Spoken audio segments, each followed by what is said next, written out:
The Galactic Coordination Council chamber gleamed with the sort of sterile perfection that screamed, "We take ourselves way too seriously."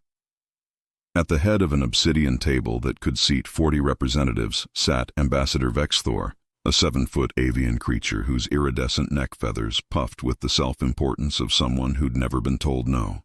He called the emergency session to order with 3 sharp raps of his ceremonial gavel, which was less a gavel and more a crystalline rod that hummed ominously. "Esteemed colleagues of the Galactic Coordination Council," Vexthor began, his voice carrying that particular tone of someone about to enjoy delivering bad news. "We convene today to address what our xenosociologists have termed the human problem." Around the table, various appendages, tentacles, and limbs shifted nervously. Commander Gralth, a massive reptilian whose scales had seen 3 wars and countless border disputes, leaned forward. His species had evolved from apex predators, and it showed in the way he assessed everything as either threat or prey. "Let's not dance around this, Vexthor. The humans are chaos incarnate. I've reviewed their files. They weaponized caffeinated beverages. Caffeinated beverages." "To be fair," interjected Professor Quillnox, a gelatinous mollusk-adjacent being whose multiple eye stalks waved contemplatively, "many species have stimulants in their culture." "They call it coffee, and they consume it like it's a survival requirement," Gralth interrupted. "Some of their military personnel intake enough daily to classify as controlled substance abuse in 47 council systems." Trade Minister Phlox clicked her mandibles in what might have been agreement or possibly hunger. The insectoid's compound eyes reflected the holographic display currently showing Earth's file. "Their economic systems are fascinating, though. Completely irrational, driven by something they call market sentiment, which, as far as I can determine, is just organized panic with occasional optimism." Vexthor pulled up the first exhibit. Earth rotated slowly in holographic form, blue and green and utterly perplexing. "Let us review the evidence systematically. Item 1. Environmental self-destruction.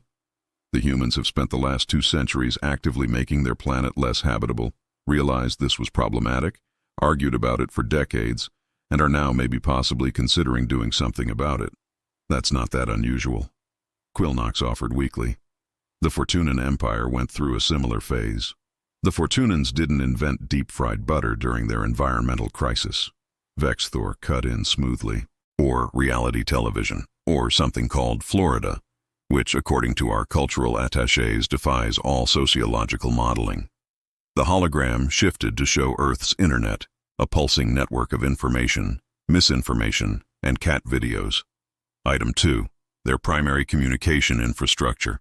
They invented a planetary information network and immediately filled it with arguments, conspiracy theories, and images of their domesticated predators. "They're aware this is problematic. They continue anyway," Gralth growled, a sound like rocks in a tumbler. "They've turned social awkwardness into entertainment. They broadcast their own failures for amusement. What kind of species does that?" "One that survives on spite, apparently," Phlox noted, mandibles clicking rapidly as she processed data. "Their historical records show a pattern of surviving catastrophes through sheer stubbornness and what they term hold-my-beer moments." Vexthor's feathers ruffled with satisfaction. He'd been building to this. "Which brings us to item 3, projected collapse. Our models, run by the finest predictive algorithms in council space, give humanity 50 cycles before critical systemic failure. Maybe less if they discover faster than light travel, which would somehow make things worse. So we're here to what exactly?" Quillnox's eye stalks drooped. "Quarantine them? Intervention?" "We're here to make it official," Vexthor announced. "Earth has requested full council membership. We've scheduled their final assessment hearing for today, 13th hour. Their ambassador will present humanity's case for why they shouldn't be classified as a developing chaos zone requiring supervised restriction of space travel privileges." Gralth's laugh was sharp and humorless. "They'll grovel. Beg for guidance.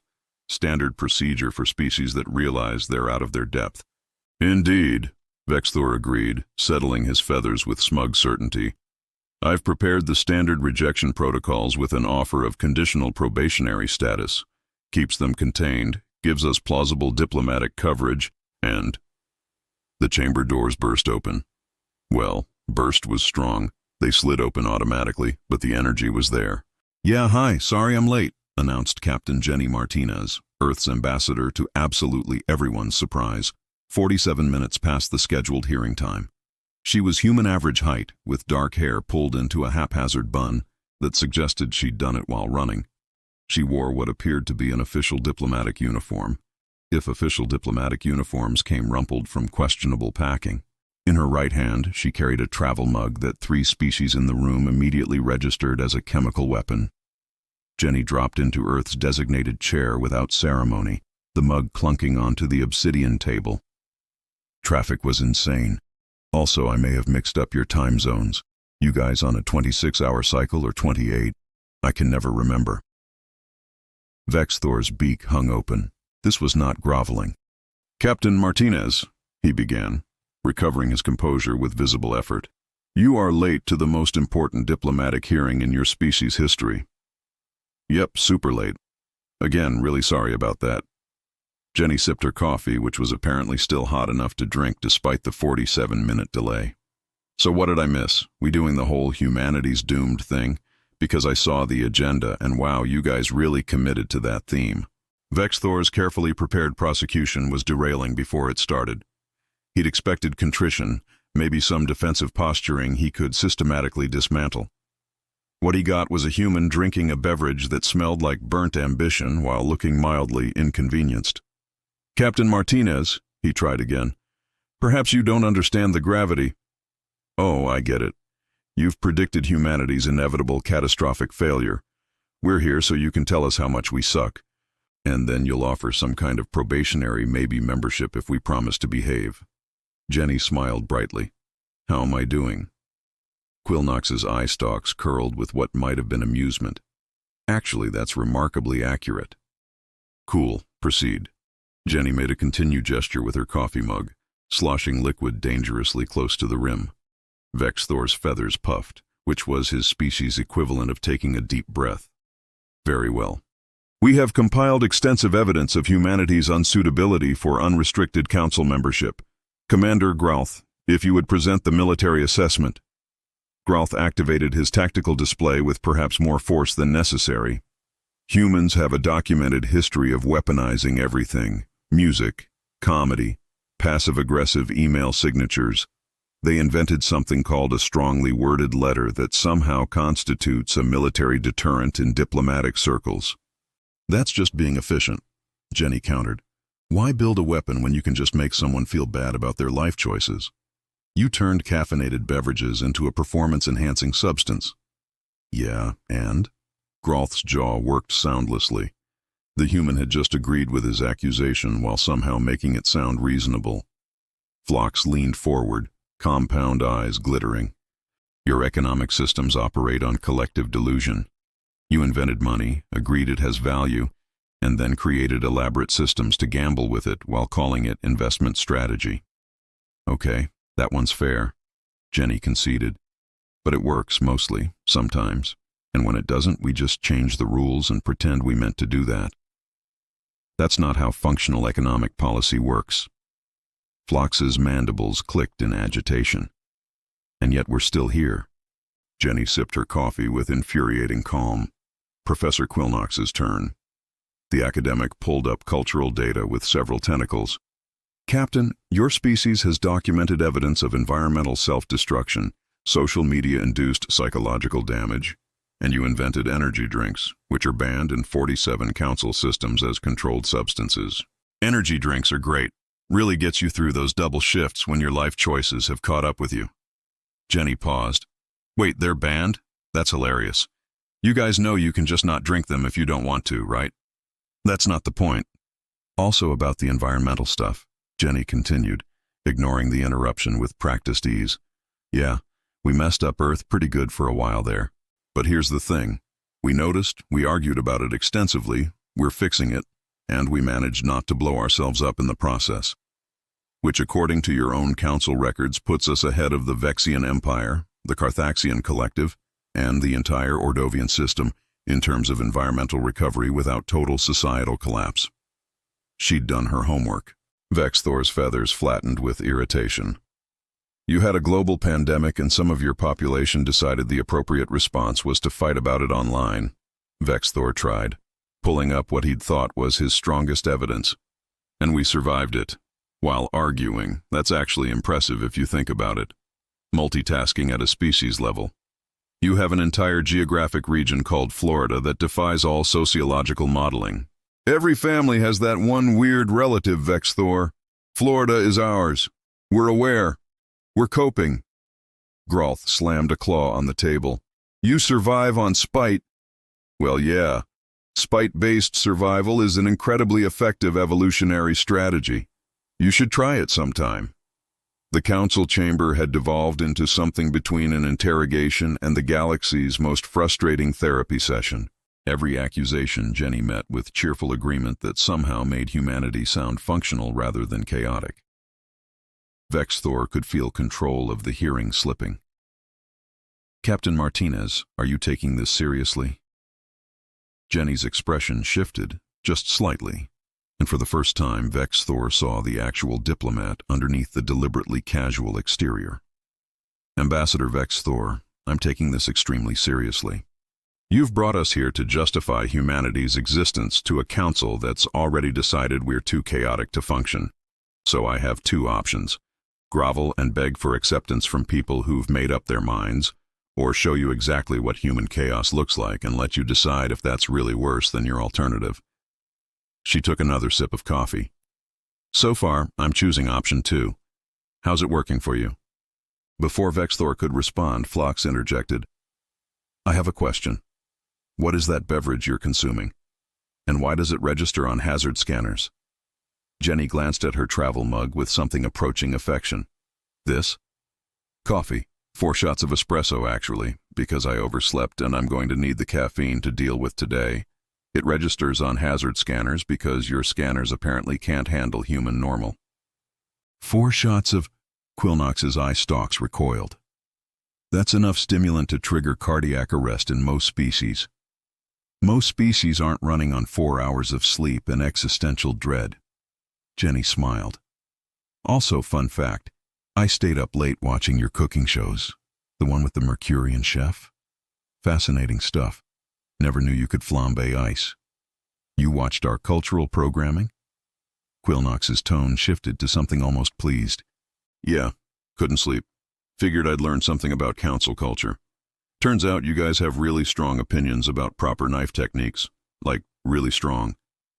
That episode where the Andorian contestant chopped vegetables wrong? I thought the judge was going to have an aneurysm. Phlox leaned back, mandibles clicking thoughtfully. You prepared for this hearing by watching cooking shows? I prepared for this hearing by reading every council regulation, treaty, and diplomatic precedent from the last 50 cycles. Then I couldn't sleep because that's incredibly boring, so I watched cooking shows. Multitasking, remember? Vexthor's talons clicked against the table.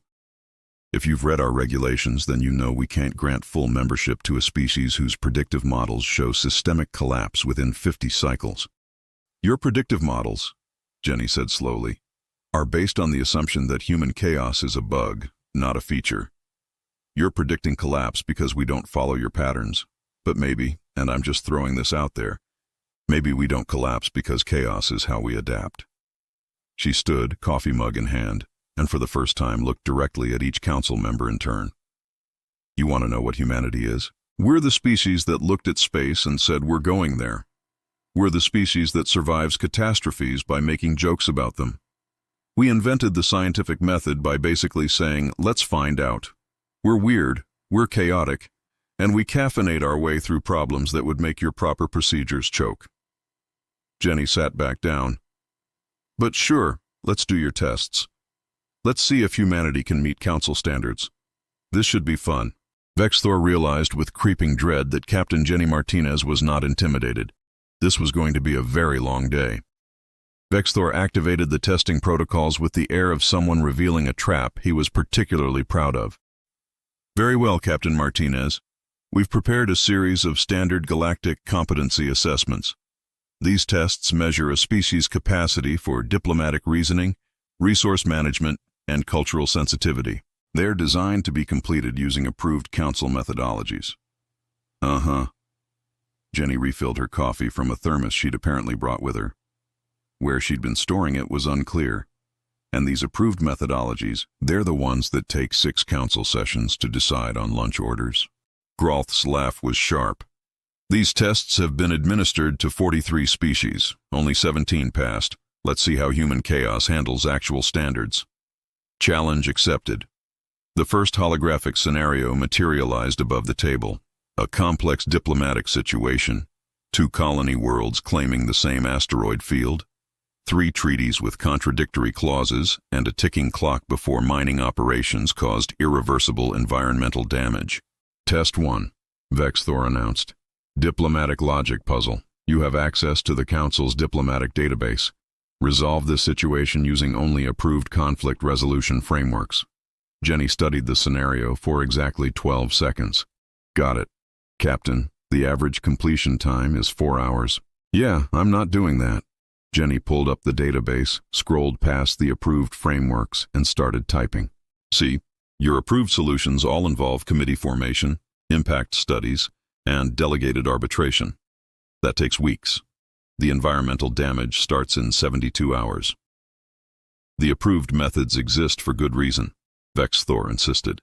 The approved methods exist because council species don't trust each other to make decisions quickly. Jenny's fingers flew across the holographic interface. Here's what humans would do. Get both colonies on a call, acknowledge that yes, they both have legitimate claims, then offer a joint operation with shared profits and rotating management. Enforce it with a third-party inspector and a penalty clause that hurts enough to matter. She pushed the solution to the central display. Also, throw in a cultural exchange program so the colonies have to actually talk to each other like adults. People who share coffee breaks don't usually shoot at each other. Quilnox's eye stalks waved rapidly, analyzing. That's not in the approved framework. Does it work? A long pause. Actually, yes. It addresses all primary concerns and provides enforcement mechanisms. But you didn't follow procedure. I solved the problem. You want to explain to those colonists that their asteroid field got contaminated because we needed to follow proper procedure? Groth growled but said nothing. Jenny 1, Council 0. Test 2. Vexthor continued, feathers distinctly ruffled. Resource management simulation. You're managing a colony experiencing critical system failures. Food production down 40%, energy grid unstable, and population morale collapsing. Fix it using the approved 47-step recovery protocol. The scenario loaded. It was deliberately designed to be overwhelming, cascading failures that the 47-step protocol would barely address before new problems emerged. Jenny scanned the situation. This colony is dying. Yes, which is why proper systematic response is crucial.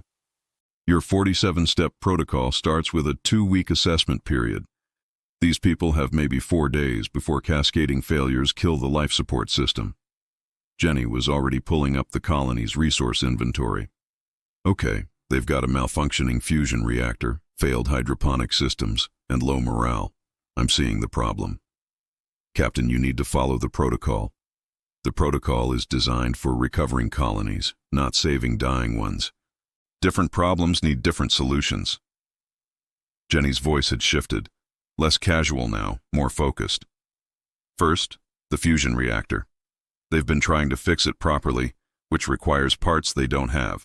Instead, bypass the damaged injector array and run it at 60% capacity. That's enough for life support and basic food production.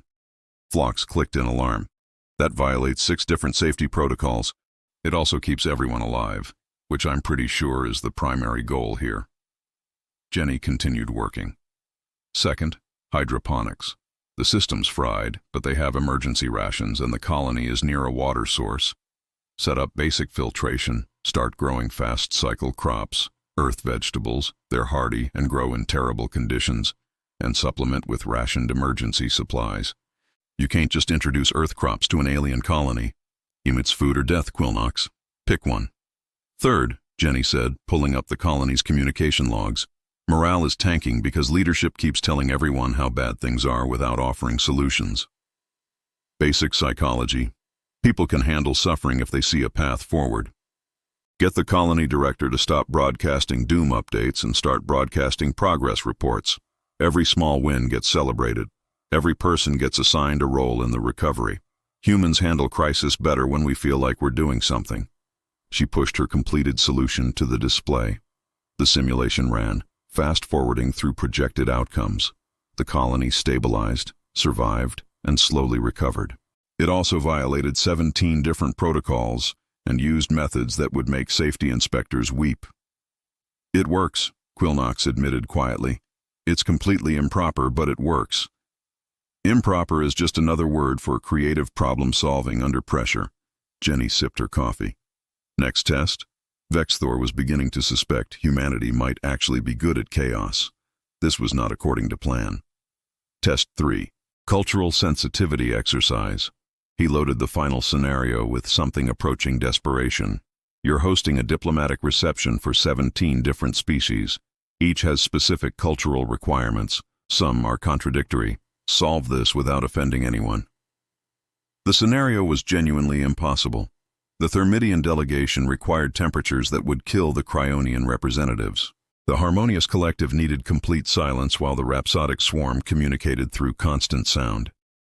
Food requirements ranged from liquid methane to radioactive isotopes. It was designed to prove that some problems had no solution. Jenny looked at the requirements, then she started laughing. Oh, this is beautiful. You designed a test that can't be solved using your methods, so anyone who tries fails, and you use that to prove they're not ready for council membership. That's diabolically bureaucratic. I respect it. Captain, if you can't solve this— I didn't say I couldn't solve it. I said your methods can't solve it. Jenny started reorganizing the reception layout. Humans have this thing called compromise, which apparently hasn't made it to council culture yet. Here's what we do. Instead of one big reception, we run 3 simultaneous smaller ones in adjacent areas with proper environmental controls. Thermidians get their heat, Cryonians get their cold, everyone's happy. That's not a single unified diplomatic reception, Vexthor protested. No, it's 3 diplomatic receptions that are way more comfortable for everyone. Then, and here's the human part, we set up a shared neutral zone between them. Moderate temperature, moderate sound levels, and we introduce something from Earth called cocktail hour. Turns out most species find socialization easier with beverages and small snacks. You're suggesting we ply diplomatic delegates with alcohol? I'm suggesting we create an environment where people actually want to interact instead of forcing them to suffer through rigid formal events. Jenny added details to her layout. Also, we rotate people through the different sections in small groups. The harmonious collective gets to experience rhapsodic swarm music in controlled doses. The Thermidians and Cryonians meet in the neutral zone and bond over how weird moderate temperatures feel. It's called cultural exchange, and it works way better than pretending differences don't exist. She paused. Oh, and we'll need coffee. Lots of coffee. Turns out 43% of council species have some form of caffeinated beverage in their culture. Common ground, literally. Phlox was clicking rapidly now, compounding eyes fixed on Jenny's solution. This is highly irregular. This is a party that people might actually enjoy instead of endure. It completely abandons the traditional council reception format. The traditional format that everyone secretly hates? Yeah, that's kind of the point. Quillnox's tentacles waved in what might have been excitement. Captain Martinez, when you mentioned coffee brewing methods earlier, you said Earth has 47 different techniques? At least, pour over, French press, espresso, cold brew, Turkish coffee, Vietnamese coffee with condensed milk. We take our caffeine very seriously. Fascinating. The Quillnoxian collective has 73 distinct tea preparation methods, each with specific cultural significance. I would love to discuss the parallels. Professor, Vexthor interrupted desperately, we're conducting an assessment, not a cultural exchange program. Why not both? Jenny smiled. Isn't cultural exchange the whole point of a galactic council? Grolth leaned back, studying the human with reassessing eyes. You've passed 3 impossible tests by ignoring every rule we gave you. I solved 3 problems by remembering that rules are tools, not prisons. There's a difference. And you believe humanity should be granted council membership based on your demonstrated ability to disregard our standards? Jenny's expression shifted serious. Commander, I believe humanity should be granted council membership because we've proven we can solve problems your standards can't address. You've built a system that prioritizes procedure over outcomes. That works fine until it doesn't. When crisis hits, you need people who can adapt. That's us. Before Vexthor could respond with a prepared rebuttal about the importance of institutional stability, alarms shrieked through the council chamber. Every species had different alarm sounds in their language, but they all translated to the same thing: emergency. A holographic display burst to life showing a cargo vessel caught in deteriorating orbit around a nearby moon, warning lights flashing across its hull like a distress signal written in panic. Commander Grauth pulled up tactical data with practiced speed. Freighter transport, Helix class, crew of 4, mixed species. They've lost primary engines and they're caught in a decaying orbit. Current trajectory has them hitting atmosphere in 94 minutes. What's the cargo? Phlox demanded. Organic compounds, medical supplies mostly.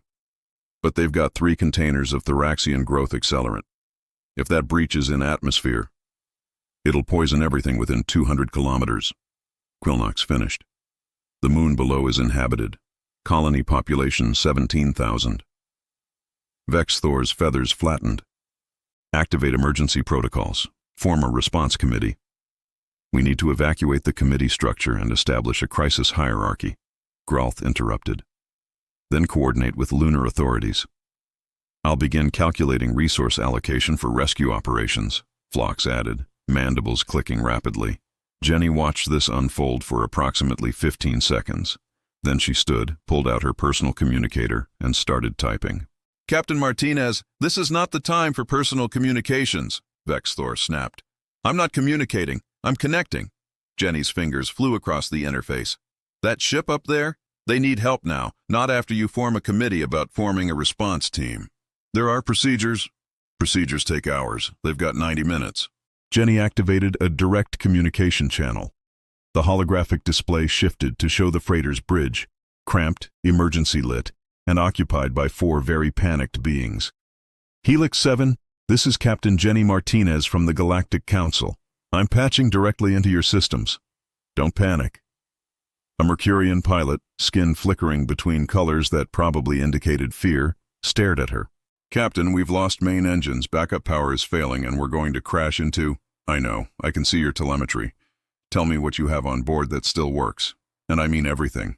Coffee maker, personal devices, anything. This is highly irregular, Vexthor began. Jenny muted him without looking. Helix 7 focus, working equipment, list it. The crew scrambled. Their navigator, a Quilnoxian like the professor, rattled off systems. Most were dead or dying. Okay, you've got a coffee maker, your emergency transmitter, and most of your life support. That's something. Jenny was already pulling up the ship's technical specifications. Here's what we're going to do. Your main engines are fried, but your maneuvering thrusters are intact, right? Yes, but they're designed for docking, not orbit. They're designed to push the ship. That's all we need. The council chamber had gone quiet except for Jenny's voice and the panicked responses from the Helix 7's crew. Vexthor had started to protest twice more, but something about the way the human had taken command made him hesitate. This was not diplomatic chaos. This was focused, directed action. Jenny pulled up a 3-dimensional orbital map. Okay, here's the situation. You're in a decaying orbit, which means every pass brings you lower. But orbit isn't a straight line. It's controlled falling. We're going to use your maneuvering thrusters to change your trajectory. Captain Martinez, the Mercurian pilot said, colors shifting to a pattern that suggested deep skepticism. Our maneuvering thrusters have maybe 10 minutes of fuel. We need sustained thrust for at least 30 minutes to break orbit. We're not breaking orbit. We're changing it. Jenny highlighted a path on the display. See this? If you fire thrusters here, here, and here, you'll shift your orbit to a higher plane. You won't escape, but you'll buy time. How much time? Asked a Carthaxian engineer whose exoskeleton was clicking with stress. Maybe an hour and a half if we're lucky. That doesn't solve the problem. No, but it means you're not dying in 90 minutes, which gives us time to solve the problem. Jenny looked up at the council. I need a rescue ship. Who's got one in range?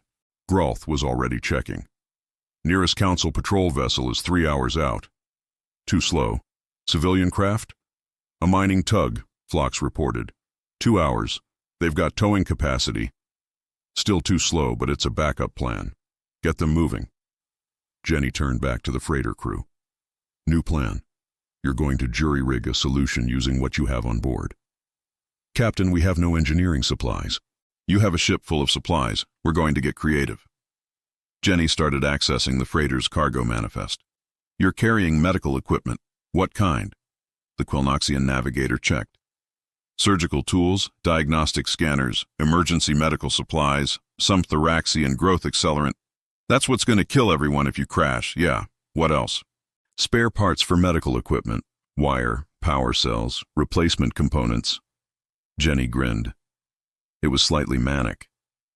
Perfect. Here's what humans would do, and I'm aware this is going to sound insane.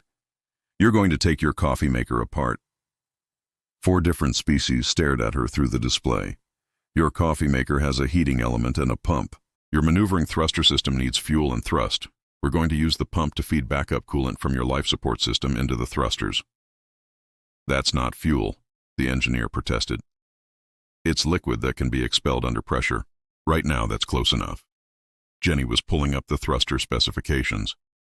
It won't burn like fuel, but the force of expelling it will generate thrust. Physics doesn't care what you're expelling, just that you're expelling it. It's Newton's third law with extra steps.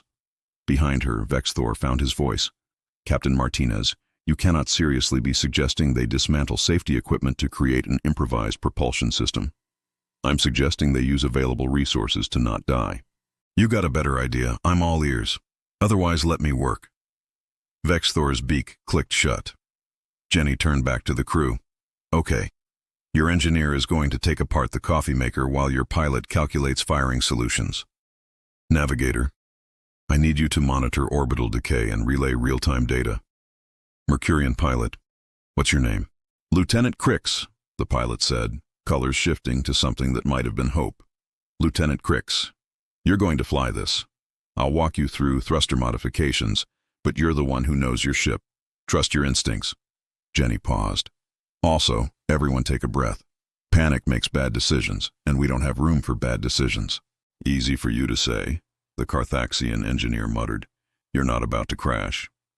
No, but if you crash, I have to explain to the council why I let you die because they wanted to form a committee first. That's almost as bad. Now, coffee maker, dismantle it. For the next hour, the council chamber became an impromptu engineering workspace. Jenny walked the Helix 7 crew through modifications that violated approximately every safety regulation in council space. She used language that was half technical jargon, half motivational speech, and entirely human in its refusal to accept failure. Okay, you've got the pump attached to the coolant line. Good. Now wire it to your thruster control system.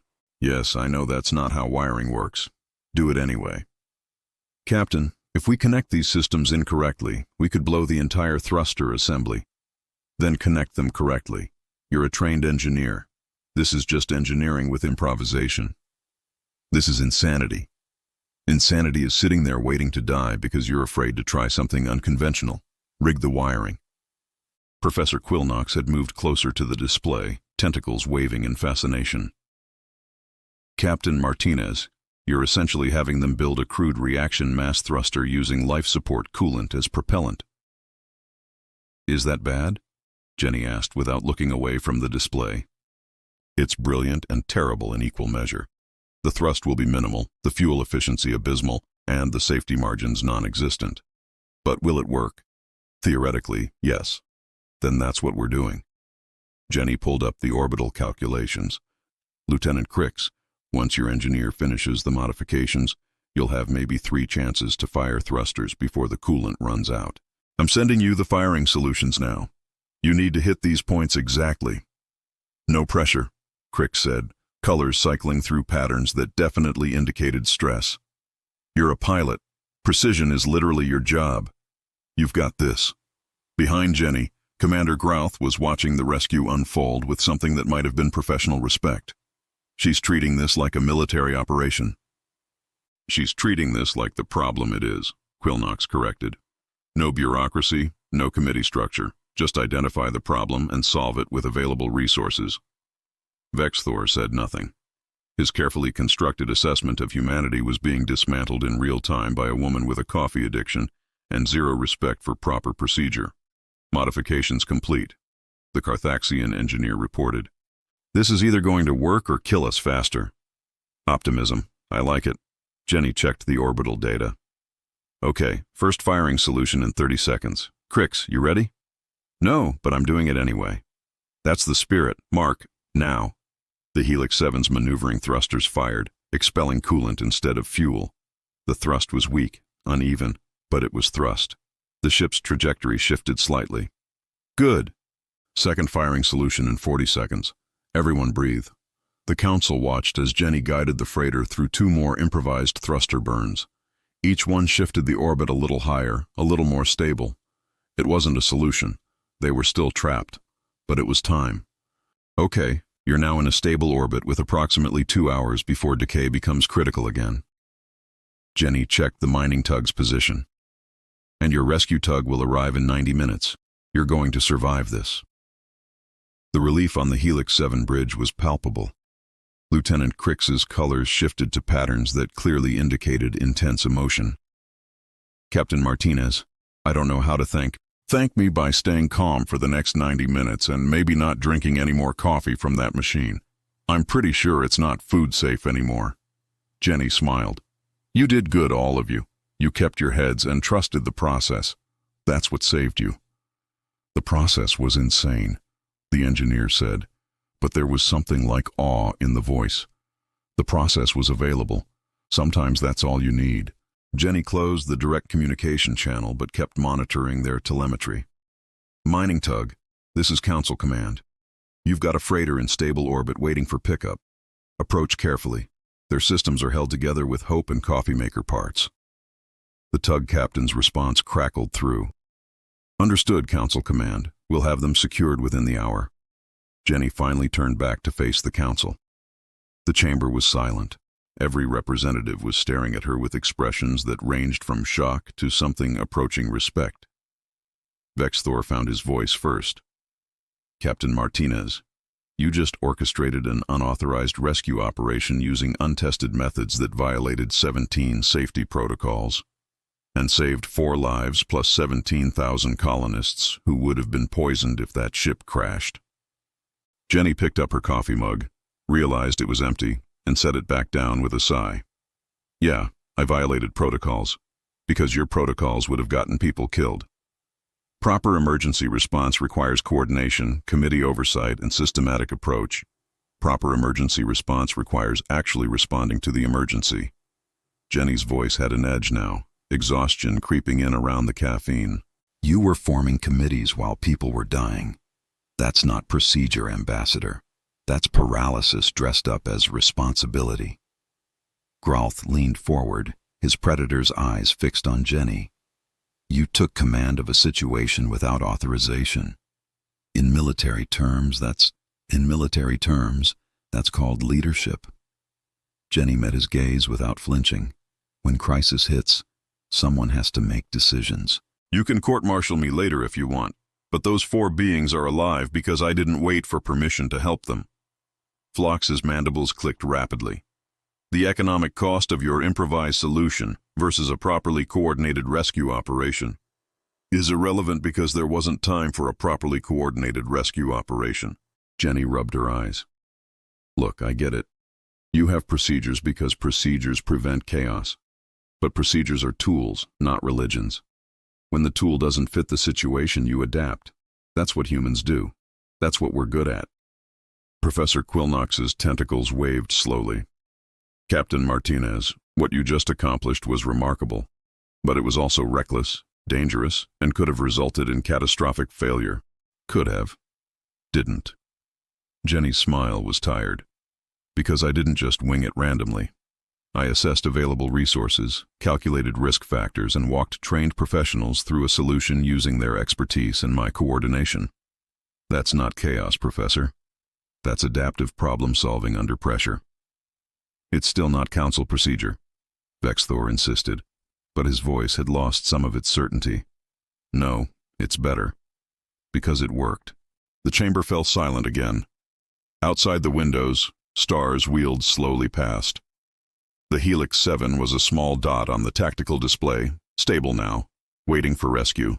Alive. Finally, Quillnox spoke. She has a point. Vexthor's feathers ruffled. Professor, no, hear me out. The academic's eye stalks focused on the display showing the saved freighter. Our emergency protocols are designed for optimal outcomes under controlled conditions. But emergencies, by definition, are not controlled conditions. Captain Martinez adapted to chaos because she's from a species that evolved in chaos. Maybe that's not a weakness. Maybe that's exactly what the Council needs. The Council needs order, not more chaos, Vexthor argued. But there was something desperate in his tone now. The Council needs both, Grolth said slowly. Order provides stability. Chaos provides adaptation. We've been so focused on maintaining order that we've forgotten how to adapt. He looked at Jenny with reassessing eyes. The human solved a problem we couldn't solve because she wasn't constrained by our assumptions about how problems should be solved. Phlox clicked thoughtfully. From an economic perspective, humans represent an interesting variable. High risk, certainly, but also high potential reward. They're unpredictable, but unpredictability creates market opportunities. This isn't about markets, Vexthor snapped. Everything is about markets, Phlox countered. But in this case, I'm talking about value. Humanity brings something to the Council we don't have. The ability to function effectively in crisis without requiring committee approval first. Jenny watched this debate unfold with the expression of someone who accidentally started a philosophical revolution while just trying to save lives. So, are we doing the assessment thing still, or? Vexthor's feathers were completely flat now, which apparently was his species' equivalent of defeat. Captain Martinez, you've completed 3 impossible tests by ignoring our methods. Then you resolved a crisis that should have required hours of coordinated response in under 90 minutes using improvised solutions and a coffee maker. I'm not sure what we're assessing anymore. Whether humanity belongs in the Council, Jenny suggested. Whether the Council belongs with humanity, Quillnox corrected quietly. That landed hard. Even Vexthor had no immediate response. Jenny took the moment to pull out her thermos and refill her coffee mug. The sound of liquid pouring was unnaturally loud in the silent chamber. Look, I get that we're weird. Humans are chaotic. We break rules. We survive on spite and caffeine, and we probably give your risk assessment algorithms nightmares. But here's the thing about chaos. It's also creativity, adaptability, and the refusal to accept that problems are unsolvable just because they're hard. She took a sip. You've built an incredible galactic civilization based on order, procedure, and systematic thinking. That's genuinely impressive. But order alone makes systems brittle. When something unexpected happens, and it always does, you need people who can think outside your procedures. That's humanity. We're not asking to replace your order. We're offering to complement it. With chaos, Vexthor said flatly. With adaptability, Jenny corrected. There's a difference. Commander Grolth's laugh was short and sharp. The human has been agreeing with every criticism we've made while simultaneously convincing us those criticisms are actually strengths.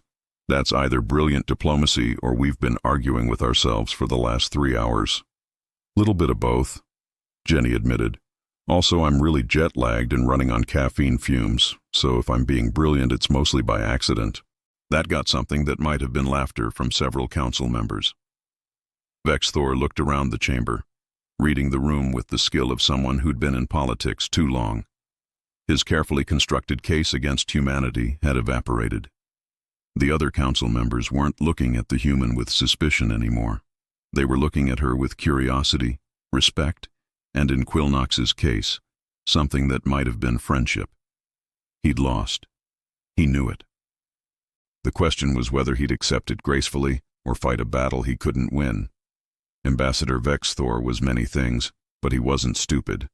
I believe, he said slowly, We need to vote on Earth's Council membership application.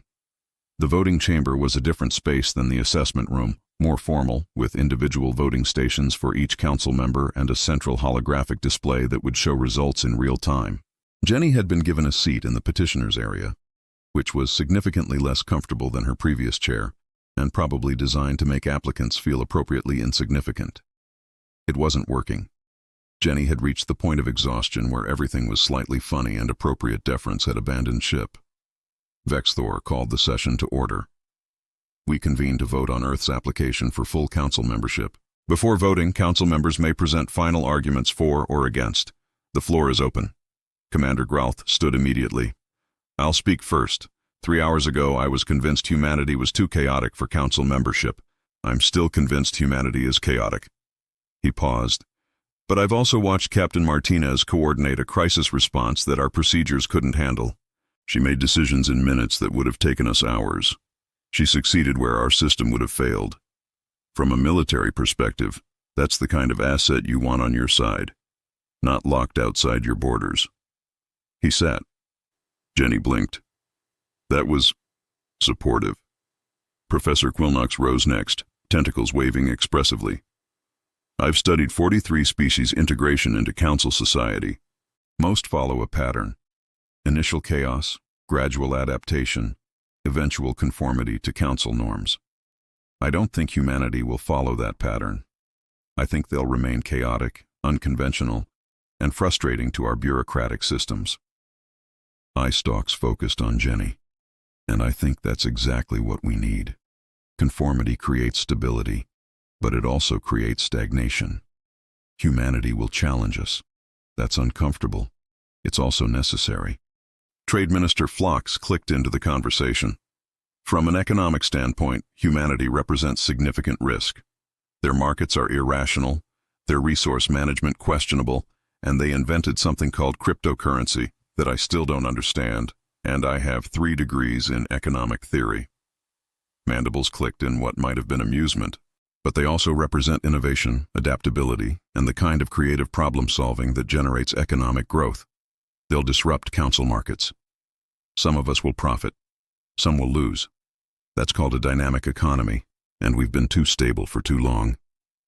Jenny was starting to feel like she was attending her own funeral, where everyone was saying surprisingly nice things. Then Vexthor stood. The chamber quieted. Everyone knew the ambassador had opposed humanity's membership from the beginning. His vote could sway others.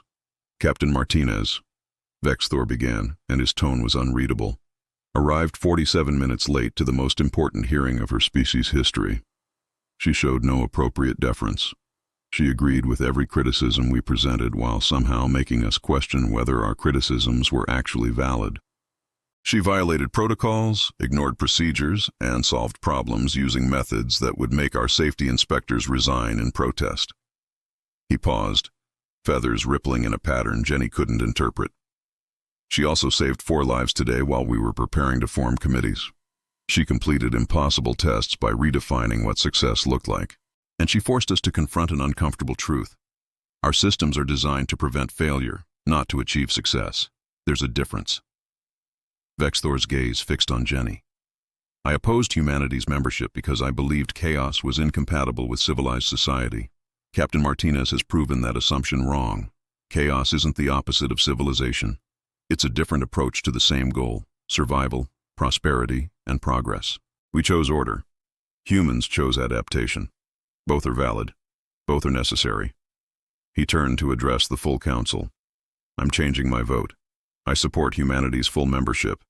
With conditions. Jenny sat up straighter. Here it comes.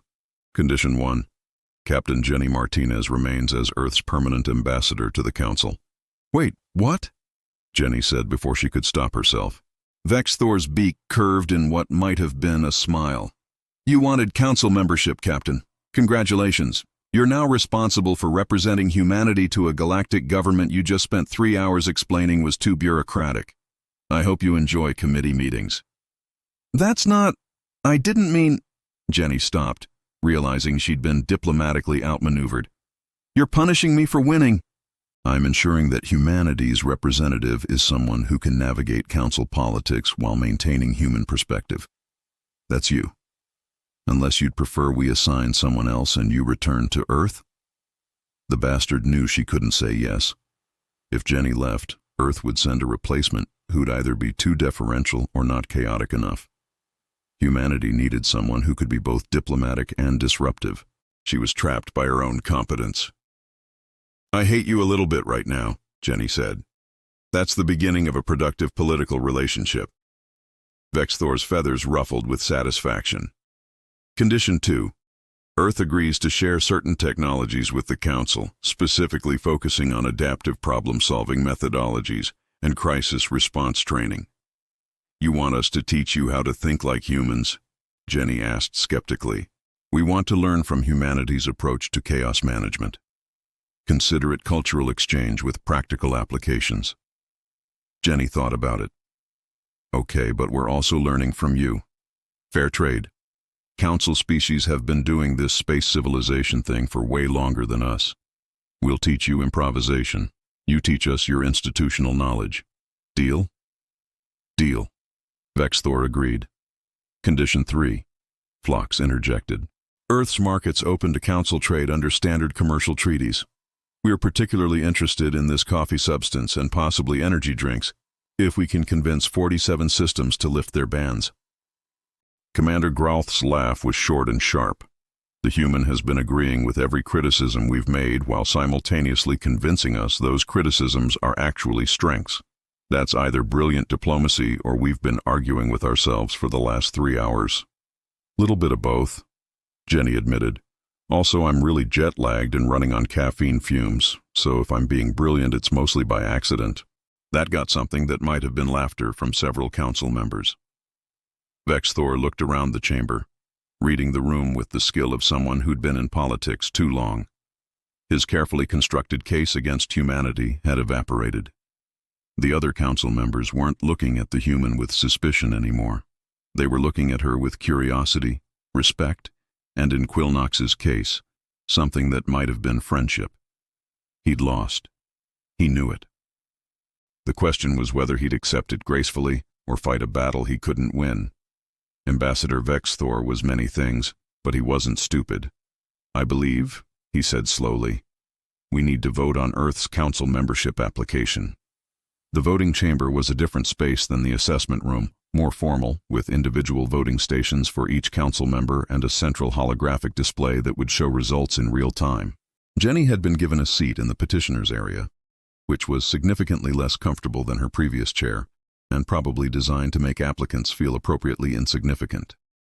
It wasn't working. Jenny had reached the point of exhaustion where everything was slightly funny and appropriate deference had abandoned ship. Vexthor called the session to order. We convene to vote on Earth's application for full council membership.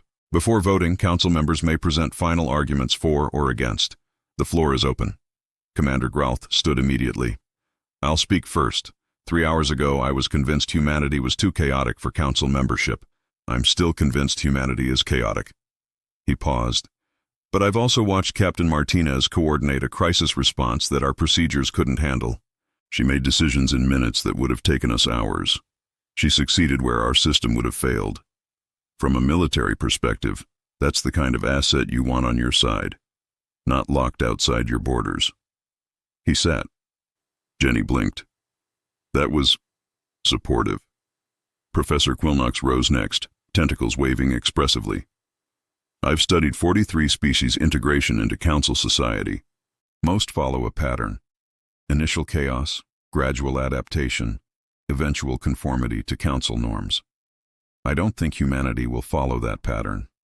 I think they'll remain chaotic, unconventional, and frustrating to our bureaucratic systems. Eye stalks focused on Jenny. And I think that's exactly what we need.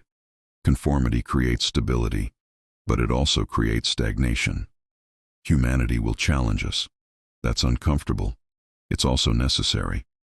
Trade Minister Phlox clicked into the conversation. From an economic standpoint, humanity represents significant risk. Their markets are irrational, their resource management questionable, and they invented something called cryptocurrency that I still don't understand. and I have 3 degrees in economic theory. Mandibles clicked in what might have been amusement, but they also represent innovation, adaptability, and the kind of creative problem-solving that generates economic growth. They'll disrupt council markets. Some of us will profit. Some will lose. That's called a dynamic economy, and we've been too stable for too long. Jenny was starting to feel like she was attending her own funeral, where everyone was saying surprisingly nice things. Then Vexthor stood. The chamber quieted. Everyone knew the ambassador had opposed humanity's membership from the beginning. His vote could sway others. Captain Martinez, Vexthor began, and his tone was unreadable, arrived 47 minutes late to the most important hearing of her species' history. She showed no appropriate deference. She agreed with every criticism we presented while somehow making us question whether our criticisms were actually valid. She violated protocols, ignored procedures, and solved problems using methods that would make our safety inspectors resign in protest. He paused, feathers rippling in a pattern Jenny couldn't interpret. She also saved 4 lives today while we were preparing to form committees. She completed impossible tests by redefining what success looked like, and she forced us to confront an uncomfortable truth. Our systems are designed to prevent failure, not to achieve success. There's a difference. Vexthor's gaze fixed on Jenny. I opposed humanity's membership because I believed chaos was incompatible with civilized society. Captain Martinez has proven that assumption wrong. Chaos isn't the opposite of civilization. It's a different approach to the same goal: survival, prosperity, and progress. We chose order. Humans chose adaptation. Both are valid. Both are necessary. He turned to address the full council. I'm changing my vote. I support humanity's full membership, with conditions. Jenny sat up straighter. Here it comes. Condition 1. Captain Jenny Martinez remains as Earth's permanent ambassador to the council. Wait, what? Jenny said before she could stop herself. Vexthor's beak curved in what might have been a smile. You wanted council membership, Captain. Congratulations. You're now responsible for representing humanity to a galactic government you just spent 3 hours explaining was too bureaucratic. I hope you enjoy committee meetings.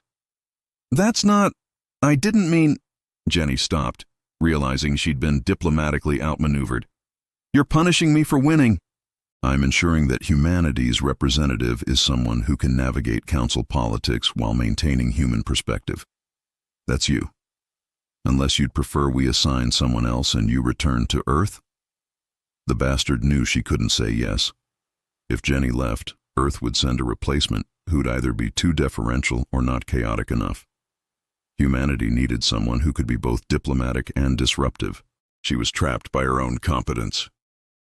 I hate you a little bit right now, Jenny said. That's the beginning of a productive political relationship. Vexthor's feathers ruffled with satisfaction. Condition 2. Earth agrees to share certain technologies with the Council, specifically focusing on adaptive problem-solving methodologies and crisis response training. You want us to teach you how to think like humans? Jenny asked skeptically. We want to learn from humanity's approach to chaos management. Consider it cultural exchange with practical applications. Jenny thought about it. Okay, but we're also learning from you. Fair trade.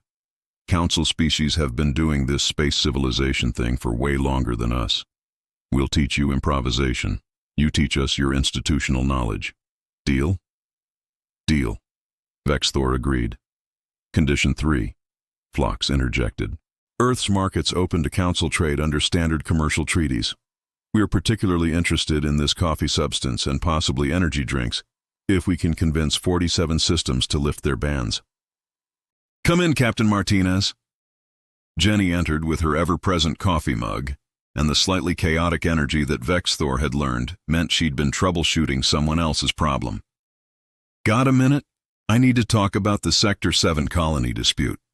The dispute that's been in mediation for 8 months? Yeah, I solved it. Jenny sat without waiting for invitation, which was very human of her. Both sides were arguing over resource rights, but neither side actually wanted the resources.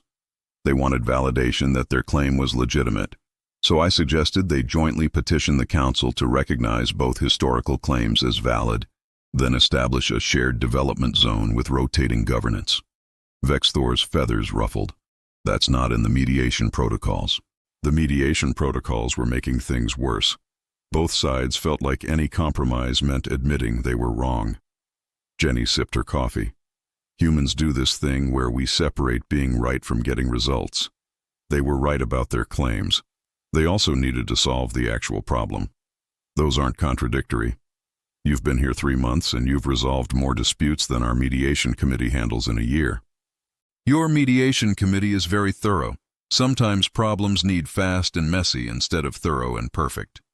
Jenny paused. Is this the conversation where you tell me I'm being too disruptive? Vexthor considered. No. This is the conversation where I acknowledge that you're doing exactly what we brought humanity into the council to do. I'm just not sure I enjoy it as much as I thought I would. Jenny grinned. Because it's working? Because you're right. And I'm still adjusting to that. Vexthor pulled up the quarterly statistics. Dispute resolution, up 40%. Emergency response time, down 60%. Committee meeting duration, down 30%. Mostly because you keep asking why we're having meetings instead of just making decisions. I'm efficient. It's one of my less annoying qualities. Captain, all of your qualities are simultaneously efficient and annoying. I think that's a specifically human trait. But Vexthor's tone was more amused than critical now. A chime indicated another visitor. Commander Gralth entered without waiting for permission, which was very unlike him. Martinez, I need you to explain something. Oh. I've been working with your military liaisons. Specifically, a human named Rodriguez from your Marine Corps. We ran a tactical simulation, standard council scenario, asteroid-based defense against hostile forces. How'd it go? Jenny asked cautiously. Rodriguez ignored the defensive positions, armed the civilians, and turned the base into a trap that destroyed the attacking force with minimal casualties. Gralth's expression was hard to read. It was brilliant and horrifying. He called it asymmetric warfare and said it's a human specialty. Yeah, humans are really good at fighting when we're outgunned. It's kind of our thing. Jenny looked between Gralth and Vexthor. Is this a problem? No, Gralth said slowly. This is me realizing that humanity's military history isn't a warning about your violence. It's a demonstration of your adaptability under pressure. You fight dirty because clean fighting gets you killed. That's not barbarism. That's pragmatism. We prefer the term creative problem-solving in hostile contexts, Jenny offered. I'm adding human tactical thinking to council military training. Every officer should understand how to fight like they're outmatched. Because assuming you'll always have superior force is how you lose when you don't, Jenny finished. Yeah, we've learned that lesson a lot. Gralth nodded and left, apparently satisfied. Vexthor watched him go. You're corrupting our military commander with human tactics. I'm sharing human experience with someone who's smart enough to learn from it. There's a difference. Jenny's communicator chimed. She checked it and smiled. Oh, good. Professor Quillnox finished translating our cooking show library. Apparently 16 species have requested access. I heard. Several council members have started what you call food blogs. It's chaos. It's cultural exchange, people sharing what matters to them. Jenny stood. Speaking of which, I have 3 new ambassadors arriving from Earth today. I'm supposed to meet them at the docking bay and begin their orientation. Vexthor's feathers flattened. Captain, perhaps you should brief me on these new ambassadors, so I can prepare. Oh, they're great.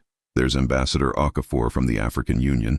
She's a botanist and diplomat who's probably going to revolutionize council agriculture. Ambassador Tanaka from Japan. He's a tech specialist who's already excited about sharing Earth's AI development with council computer sciences. And Ambassador Kim from Korea. She's a cultural attaché with a background in entertainment, and she wants to start a council-wide film festival. Each name made Vexthor's feathers flatten more. They all sound very enthusiastic. They're human. Enthusiasm is factory standard. Jenny headed for the door, then paused. Hey, Vexthor, thanks. For what? For giving us a chance. For changing your vote. For admitting we might be useful instead of just chaotic. Jenny's smile was genuine. You could have stuck to your position. You didn't. That took integrity. Vexthor's feathers ruffled with something that might have been embarrassment. Yes, well, you proved me wrong. I try not to cling to incorrect positions just because I stated them publicly. That's a rare quality, in any species. Jenny raised her coffee mug in salute. See you at the committee meeting tomorrow. I promise to only disrupt 2 or 3 protocols. Make it 1. I have a schedule to maintain. Deal. After Jenny left, Vexthor sat in the quiet of his office and reviewed the changes 3 months of humanity had brought to the council. Chaos, yes. Disruption, certainly. But also innovation, creativity, and the kind of energy that made him realize how stagnant they'd become. The council had spent centuries building perfect systems. Humanity was teaching them that perfect systems break when reality doesn't cooperate. Better to have messy, adaptive systems that bend instead of shatter. His communicator showed an incoming message from the Earth Diplomatic Service. More ambassadors wanting council positions. A proposed cultural exchange program. A request to host an Earth Music Festival at council headquarters. Vexthor approved all of it and forwarded the festival proposal to the Cultural Committee with a note. Prepare for humans. They're loud but worth it. Then, because he'd never admit it to anyone, he poured himself a cup of coffee from the thermos he'd secretly started keeping in his office. It was a human habit, but efficiency was efficiency. Meanwhile, at the docking bay, Jenny met Earth's new ambassadors. Ambassador Okafor was examining the station's hydroponics with professional interest. Ambassador Tanaka was already in conversation with a Quilnoxian tech specialist about AI ethics. Ambassador Kim was taking photos of everything with genuine tourist enthusiasm. Welcome to the Galactic Council, Jenny greeted them. I'm Captain Martinez, your orientation guide and cautionary tale about what happens when you show up late but succeed anyway. We heard about your admission hearing, Okafor said with a warm smile. You're a legend back home, the diplomat who argued her way into galactic government with coffee and spite. That's actually pretty accurate. Jenny gestured for them to follow. Okay, orientation speed run. The council is bureaucratic but learning. Commander Grolth is military-minded but respects competence. Professor Quilnox is academic and loves cultural exchange. Trade Minister Phlox is profit-motivated but fair. Ambassador Vexthor opposed our membership, but he's fair-minded, and he's learning to appreciate human chaos. And our mission? Tanaka asked. Don't embarrass humanity too badly. Try to learn as much as we teach. And remember that we're representing 8 billion people who are counting on us not to screw this up. Jenny paused. Also, there's a coffee shop on the 3rd floor. It's become unofficial neutral ground for resolving disputes. Use it. Kim laughed. We've joined a galactic government and the most important location is a coffee shop? Welcome to human diplomacy. We do our best work over caffeinated beverages and casual conversation. Jenny led them toward the diplomatic offices.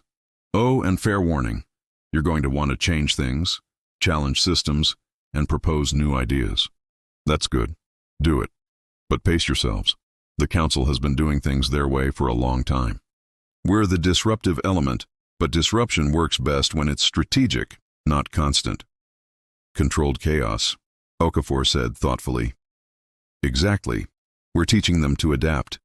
But adaptation takes time. Be patient and relentless in equal measure. They reached the diplomatic wing. Earth now had a full suite of offices, conference rooms, and that coffee shop Jenny had mentioned. It looked professional, organized, and subtly human in ways that would take months for other species to fully notice. This is us, Jenny said. Welcome to the team. Try not to start any interstellar incidents in your first week. After that, I honestly don't care what you do as long as it's productive. What are you going to do? Kim asked. Jenny checked her schedule. She had 3 committee meetings, 2 dispute mediations, a lunch with Quilnox to discuss cultural programming, and Vexthor had tagged her on a proposal about emergency response protocols that needed human input. I'm going to keep doing what got us here. Show up, speak truth, solve problems, and remind everyone that proper procedure exists to serve people, not the other way around. She grinned. Also, I'm going to drink way too much coffee and probably annoy at least one ambassador before lunch. It's kind of my brand now. Okafor, Tanaka, and Kim exchanged looks. We're going to fit right in, Tanaka said. That's what I'm counting on. Jenny raised her coffee mug. To humanity, we showed up late, argued with everyone, broke half the rules, and somehow made it work anyway. To humanity, the others echoed. In his office, Vexthor's communicator chimed with an alert. 4 human energy signatures detected in the diplomatic wing. Elevated caffeine levels, high probability of imminent protocol disruption. He sighed, smiled despite himself, and marked his calendar. Prepare for chaos. The galaxy, he reflected, would never be the same. And quietly, privately, he admitted that might not be a bad thing. Humanity had arrived. They were late, chaotic, and utterly impossible to predict. They were also exactly what the Council needed, even if it had taken thousands of years to realize it. Outside Vexthor's window, stars wheeled through the infinite dark. Somewhere among them was Earth, spinning quietly with 8 billion humans who were about to discover their species had been admitted to galactic civilization. They were going to be so annoying. Vexthor was almost looking forward to it. Almost. He drank his coffee, Earth blend, 2 sugars, which he would deny if anyone asked, and got back to work. After all, someone had to keep the Council functioning while humanity disrupted everything. It might as well be him.